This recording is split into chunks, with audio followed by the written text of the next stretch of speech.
কোটা বাতিল করতে আজি মেধাবীরা রাজপথে, জীবন মরণ বাজি রেখে লড়ছে তারা একসাথে।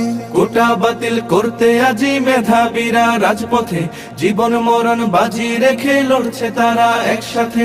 ৭১-এর স্বাধীন দেশে কোটা নীতি থাকবে না, দুর্নীতি আর স্বজন প্রীতি লাল সবুজে চলবে না।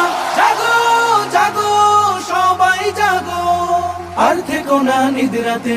রফিক শফিক রক্ত দিল ৫২-এর ওই দুর্দিনে, সেই চেতনায় লড়তে হবে, সাহস রাখো মন প্রাণে। রফিক শফিক রক্ত দিল ৫২-এর ওই দুর্দিনে, সেই চেতনায় লড়তে হবে, সাহস রাখো মন প্রাণে। মেধাবীদের দূরে রেখে দেশ হবে না উন্নয়ন। বজ্র কণ্ঠে স্লোগান তোলো, ন্যায্য দাবি হোক পূরণ। নতুন দিনের জ্বালতে মশাল, চলো সবাই একসাথে। জাগো জাগো সবাই জাগো, আর